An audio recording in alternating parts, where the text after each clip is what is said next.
रात के 11:15 बज रहे थे। बाहर गली के आवारा कुत्तों के भौंकने की आवाजें रहकर सन्नाटे को चीर रही थीं, लेकिन घर के भीतर का सन्नाटा उससे कहीं ज्यादा खौफनाक था।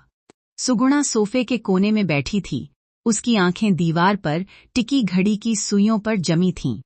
हर टिक टिक उसके दिल की धड़कन को बढ़ा रही थी। अचानक सन्नाटा एक कर्कश आवाज से टूटा। जल्दी खाना लगाओ, मुझे बाहर जाना है।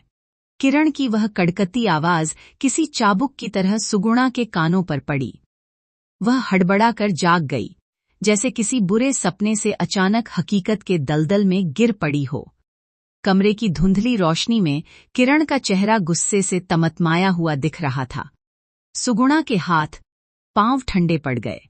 वह तेजी से उठी और रसोई की तरफ भागी, जहां शाम का बना खाना अब ठंडा हो चुका था, ठीक वैसे ही जैसे उसकी शादी की गर्माहट पिछले 2 महीनों में ठंडी पड़ गई थी।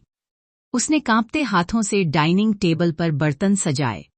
उसे उम्मीद थी कि शायद आज किरण प्यार से 2 शब्द कहेगा, शायद वह पूछेगा, सुगुणा, क्या तुमने खाना खाया?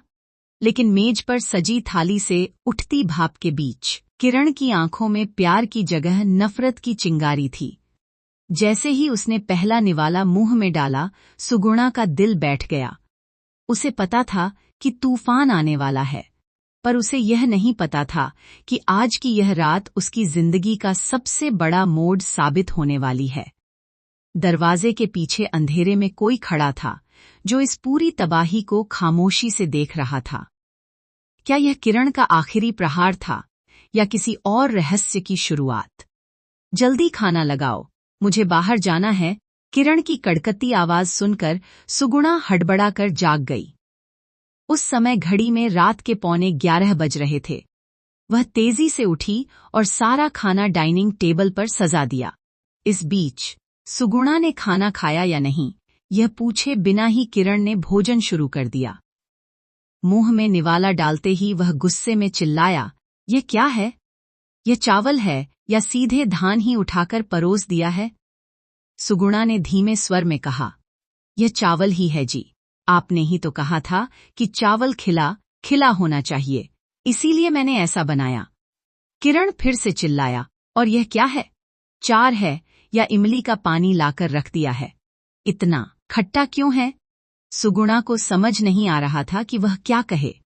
उसने बड़ी मुश्किल से अपने आंसू रोके। किरण ने चिढ़ते हुए पूछा, यह कौन सी सब्जी है? उसने जवाब दिया, जी, कुंदरू की सब्जी बनाई है। वह व्यंग्य करते हुए बोला, क्या ये पके भी हैं? क्या तुम्हें खाना बनाना आता भी है? सुगुणा ने जल्दी से कहा, हाँ जी, आता है। किरण ने ताना मारा, आता है तो इतना घटिया क्यों बनाया है? शायद तुम सोचती हो कि पति ही तो है, जैसा भी खिला दूंगी खा लेगा। तुम्हें अपने पति के प्रति न कोई सम्मान है, न कोई परवाह। सुगुणा ने दुखी होकर कहा, आप मुझे इतना क्यों सुना रहे हैं? मैंने तो बस वॉशिंग मशीन के बारे में पूछा था। किरण और चिढ़ गया, ओहो, तो तुम्हारा मतलब है कि मैं वॉशिंग मशीन भी न खरीद पाने वाला एक बेकार आदमी हूं। मेरी बात ध्यान से सुनो। अगर तुम मेरे कहे अनुसार रहोगी तभी इस घर में रह पाओगी, वरना तलाक देकर तुम्हें तुम्हारे मायके भेज दूंगा। इतना कहकर वह थाली में ही हाथ धोकर उठ गया। सुगुणा का मन अब खाना खाने का नहीं था, पर पेट की भूख के कारण वह थोड़ा छाछ चावल खाकर उठ गई। सुगुणा और किरण की शादी को 3 साल हो गए थे। शुरुआत में किरण का व्यवहार बहुत अच्छा था। वह घर के कामों में मदद करता था और हर हफ्ते सुगुणा को फिल्म दिखाने या बाहर घुमाने ले जाता था। लेकिन पिछले 2 महीनों से वह अचानक बदल गया। सुगुणा को कुछ समझ नहीं आ रहा था और वह अंदर ही अंदर घुट रही थी। उसे डर था कि अगर उसने अपने माता पिता को बताया तो बड़ा झगड़ा हो जाएगा और सबकी नजरों में उसका मजाक बनेगा। उसने अपनी मां को फोन पर थोड़ा सा संकेत दिया था, लेकिन मां ने यही कहा, बेटी, तुम्हें ही तालमेल बिठाकर चलना होगा। तब से उसने किसी से कुछ नहीं कहा। तभी सुलोचना, किरण की बड़ी बहन, ने आकर पूछा, सुगुणा, क्या तुमने खाना खाया? सुगुणा ने कहा, हाँ भाभी, खा लिया। आप अभी तक सोई नहीं? सुलोचना ने कहा। नहीं, नई जगह है ना, नींद नहीं आ रही। किरण कहाँ गया? उसने कहा था कि बाहर जा रहा है। सुगुणा को महसूस हुआ कि उसकी भाभी ने सब सुन लिया है। उसने शर्माते हुए कहा, नहीं भाभी, वह यहीं हैं, शायद कपड़े बदल रहे हैं। तभी किरण कमरे से बाहर आया और अपनी बहन को देखकर हैरान रह गया। अरे दीदी, आप कब आईं? सुलोचना ने कहा, शाम को ही आई हूं। चलो, बाहर बैठकर बातें करते हैं, मुझे सुबह जल्दी निकलना है। किरण ने पूछा, इतनी जल्दी क्यों? सुलोचना ने बताया कि वह जमीन के काम से एलुरु जा रही है। बाहर बैठकर सुलोचना ने सीधे मुद्दे पर बात की। किरण, मुझे सच बताओ, तुम्हारी गृहस्थी कैसी चल रही है? किरण ने नजरें चुराते हुए कहा, दीदी, सब ठीक है। सुलोचना ने मुस्कुराते हुए कहा, मुझसे झूठ मत बोलो। तुम एक वकील हो, क्या मैं तुम्हारी शक्ल देखकर सच नहीं जान सकती? किरण ने भी हंसते हुए पूछा, दीदी, क्या आप मजाक कर रही हैं? सुलोचना गंभीर होकर बोली, नहीं किरण, मैंने खाने की मेज पर तुम दोनों की सारी बातें सुनी। तुमने सुगुणा से पसंद करके शादी की थी, फिर अब उसे इस तरह मानसिक रूप से प्रताड़ित करना क्या शोभा देता है?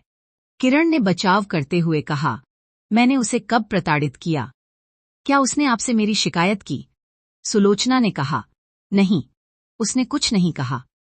सुगुणा जैसी गुणी लड़की, जो एमबीए करने के बावजूद घर का सारा काम खुद करती है, उसकी जगह कोई और होती तो अब तक तुम्हें सीधा कर देती।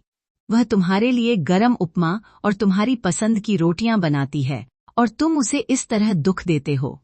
वह बेचारी आधी रह गई है, और इसका कारण तुम्हारा व्यवहार है। सुलोचना ने आगे समझाया, एक वकील होकर तुम्हारा ऐसा बर्ताव शर्मनाक है। क्या तुम भूल गए कि तुम खुद दूसरों के हक के लिए लड़ते हो? पति पत्नी के रिश्ते में दोनों बराबर होते हैं। क्या तुमने इसलिए शादी की थी कि तुम उस पर हुक्म चला सको? तुम सोचते हो कि अगर तुम उसे दबाकर नहीं रखोगे तो वह तुम्हारे सिर पर चढ़ जाएगी। यह तुम्हारी गलत फहमी है। किरण ने कहा, दी, लोग कहते हैं कि अगर अभी से इसे काबू में नहीं रखा तो कल को ये मुझसे बर्तन भी साफ कराएगी। सुलोचना ने उसे डांटते हुए कहा, बाहर के लोगों की बातें सुनकर अपनी खुशहाल जिंदगी बर्बाद मत करो। मेरे पति भी अच्छे थे, लेकिन उन्होंने अपनी माँ और बहनों की बातों में आकर मुझे इतना प्रताड़ित किया कि मुझे उन्हें छोड़ना पड़ा। क्या तुम भी यही चाहते हो? उसने आगे कहा, किरण, एक लड़की अपना घर, बार, माता, पिता, सहेलियां सब छोड़कर तुम्हारे पास एक भरोसे के साथ आती है। अगर वही पति रक्षक के बजाय भक्षक बन जाए तो वह कहाँ जाएगी? तुम बाहर दोस्तों और सहकर्मियों के साथ समय बिताते हो, लेकिन सुगुणा के लिए तुम ही उसकी पूरी दुनिया हो। वह शाम से तुम्हारा इंतजार करती है। जिंदगी बहुत छोटी है किरण, इसे प्यार से जियो। सुलोचना की बातों ने किरण की आंखें खोल दीं। सुलोचना ने सुगुणा के पास जाकर उसके आंसू पोंछे और कहा, सुगुणा, फिक्र मत करो, मेरा भाई बदल जाएगा। मैं एक टीचर हूं, मुझे पता है कि किसका ब्रेन वॉश कैसे करना है। सुगुणा ने मुस्कुराते हुए कहा, भाभी, मुझे नहीं पता था कि ननद इतनी अच्छी भी हो सकती हैं।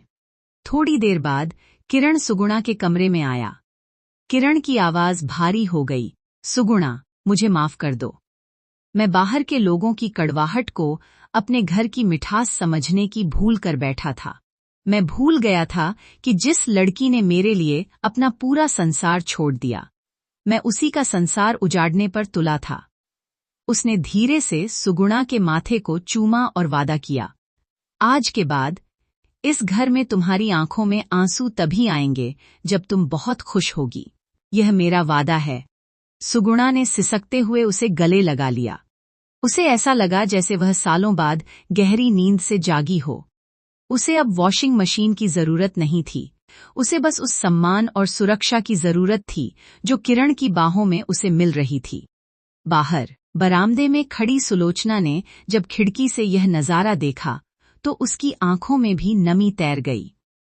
उसने अपनी जिंदगी में जो जहर सहा था वह नहीं चाहती थी कि उसकी भाई की गृहस्थी भी उसी आग में जलकर राख हो जाए।